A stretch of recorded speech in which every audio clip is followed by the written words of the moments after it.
The African savanna wildlife has its own unique journey. Here, it is all about survival. Either you are the predator, the prey, or the scavenger. Vultures are very much important in the ecosystem, but people have had misconception about it. We have been seriously concerned about the dramatic decline in vulture populations, not just in Nigeria, but in the whole of West Africa. And this decline is a result of belief-based use. So never judge a bird by its boldness. Because the vulture is bold doesn't mean it's evil. That's the general belief. Traditional people will believe vultures are evil. So the biggest threat to vulture populations in Zambia is poisoning. Vultures cannot kill an animal. They just eat a dead animal. So they are not bad animals.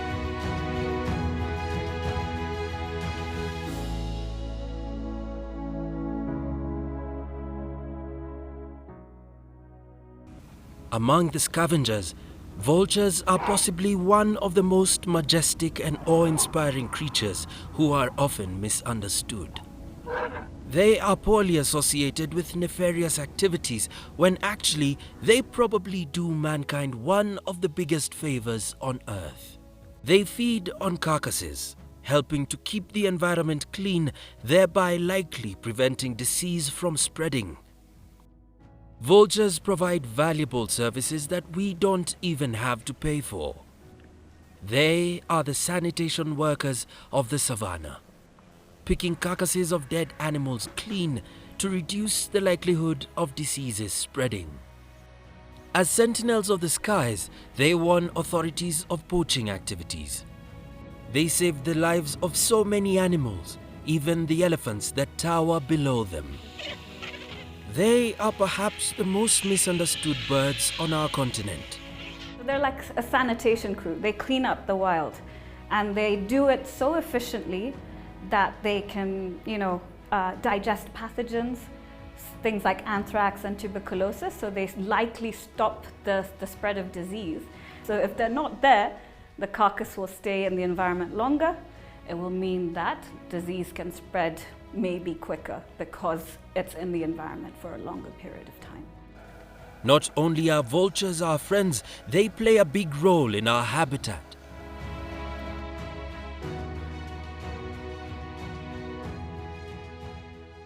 Then why are we driving them towards extinction? Across Africa, vulture populations have drastically reduced by up to 97% in some instances due to various factors. Major threats include poisoning, accounting for about 61% of vulture deaths, belief-based use, where vulture parts are used for traditional medicine, accounting for 29%, and electrocutions and collision with energy infrastructure, accounting for about 9% of vulture mortalities, and 1% due to other causes. There is no simple solution to human-wildlife conflict. Farmers often poison predators, which prey on their livestock, and scavengers, including vultures, feed off the dead animals and ingest the poison. Additionally, poachers actually lace their victims with poison meant to kill the vultures intentionally. Shocking statistic: 500 vultures can die from feeding off a dead elephant carcass laced with poison. And the main drivers towards that here in Kenya is mainly driven by human-wildlife conflict, which results to wildlife poisoning. The things which are poisoned end up killing massive numbers of vultures. So that was the main reason why vultures in Kenya have been facing decline. So who do we turn to for help? Who understands and cares about the vultures? BirdLife International cooperates with all of those at the forefront of tackling Africa's vulture crisis, working with our network of partners across the continent. We have 65 vulture volunteers across the landscape that help in increasing surveillance and also helping to report when they see incidents of poisoning, so then the necessary or the authority that is responsible is able to respond effectively. So for the rapid response is within that network, that we have a network of staff on the ground who are working very closely with a network of 65 volunteers who are increasingly showing this, the capacity of surveillance within that landscape, which now enforces the rapid response of wildlife poisoning within those sites. Yes, and it's not just caring about vultures or birds or even animals. It's about caring for our communities, for the delicate balance of nature, for our future generations. Tumeeneza hii mambo ya hiyo sumu ambayo ilikuwa imekuja kwa muda mfupi ikaua wanyama sana. Hiyo sumu watu tumeambia ni hatari, ilikuwa ni hatari kwa wanyama pia kwa maboma. So what is BirdLife International doing to save vultures? So we're just sort of 5 years into this journey, and as you can see, the scale of the problem is huge, right? So there's a need for massive scale of collaboration. And that's why the awareness is so important in order to do the advocacy and the policy and the legislation changes. So a lot of our partners are able to drive that kind of initiatives forward. In East Africa, the main threats to vultures are poisoning, electrocution, and collisions with energy infrastructure. Already there have been signs of success, but there is more work to be done. In Southern Africa, the major threats to vultures are poisoning, electrocution, and belief-based use.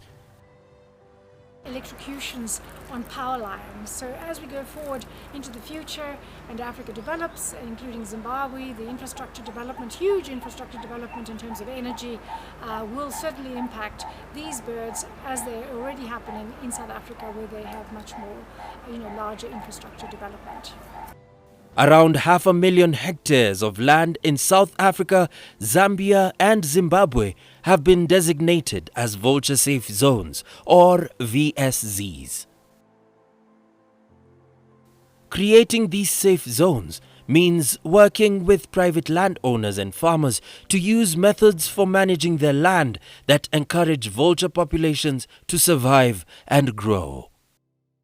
Vulture safe zones are mainly areas that are freed from harmful threats. So we ensure that an area is free of poisonous substances that could kill vultures, but also other indirect threats. We are spearheading the development of a national wildlife poisoning response protocol, which is basically a standardized method of responding to incidents of poisoning.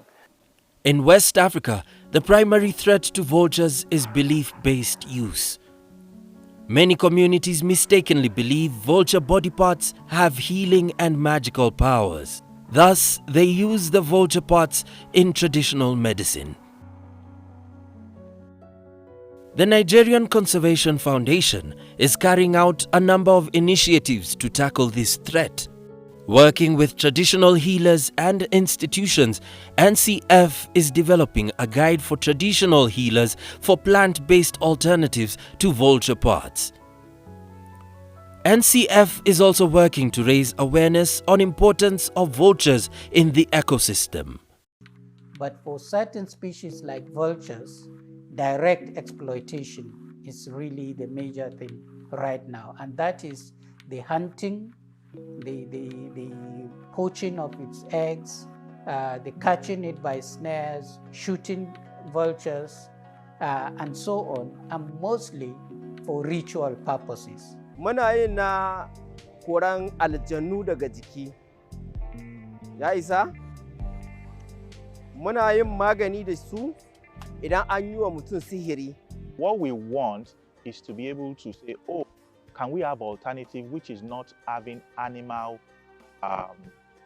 components? Can we have plant-based alternative? And luckily for us, the trado healers were very receptive to our plans. they even came up with all of these plant-based alternative that we can use to replace vulture. Because the plant, the root, and every other thing we now use, in fact, have 100% medicinal value, more than when we are using the vulture. In North Africa, electrocution is a severe threat to vulture populations. Besides poisoning, which is still used at the local level in some areas, other threats are mostly much localized in space and time. Example includes belief-based use of vulture parts, electrocutions, direct persecution, drawing in small farm reservoir and wells. Power lines string across vast areas connecting remote villages with power. Now imagine issues that are coming up on power lines and wind power generation that we have in the country.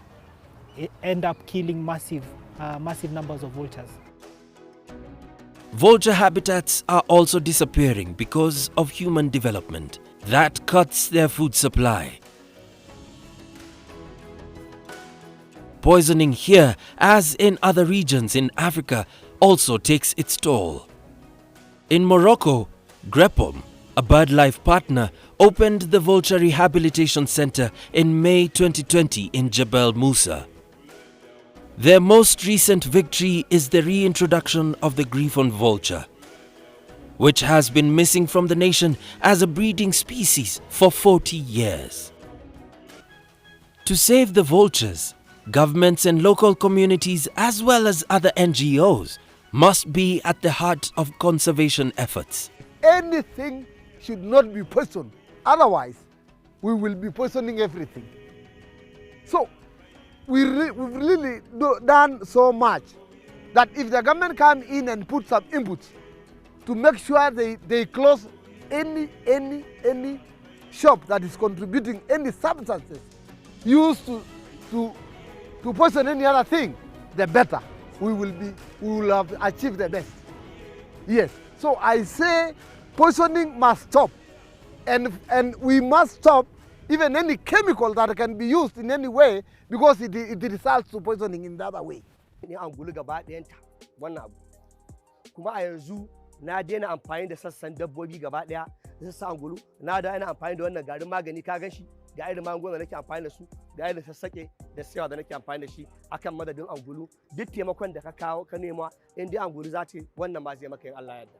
Further, BirdLife International is engaging governments, bringing attention and urgency to tightening regulations, banning toxic substances that poison wildlife, phasing out the use of lead ammunition, creating protected areas, capacity building of enforcement personnel, and prosecuting wildlife crimes.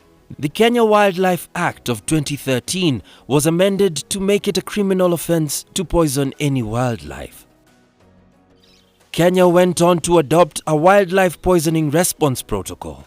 Nature Kenya, BirdLife International and other stakeholders provided input into this act. But our collaboration with government has not ended there. Zimbabwe has developed a first-of-its-kind national vulture action plan. The Zimbabwe Vulture Action Plan was signed off in 2019 and speaks to incredible commitment by government to the protection of these species. We are targeting conservation action to reduce poisoning, deforestation, and a critical component of this is the engagement of local communities and forming vulture support groups. So in Gwai we have 3 vulture support groups. They are our vulture stewards, and they are being trained and capacitated to monitor vultures, make sure that nesting sites are protected, and also able to, with rangers being trained, to implement rapid response mechanisms when poisoning events do take place. Our efforts are starting to make an impact. From the medicinal alternatives in West Africa to the vulture safe zone in Southern Africa, to the poisoning response protocol in East Africa, and the reintroduction of the griffon vulture in North Africa. While some progress has been made, a lot still needs to be done. Vulture populations continue to decline. In 3 decades, West Africa has seen vulture numbers fall by 95% in unprotected areas. 7 out of the 11 vulture species are now at risk of extinction. It is not yet time to celebrate. It is time to scale up our action.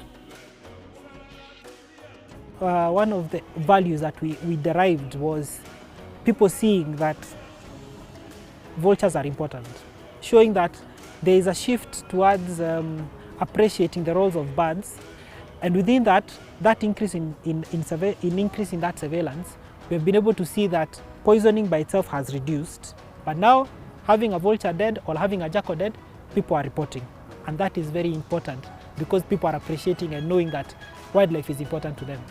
The public can help a lot in stemming the decline in vultures.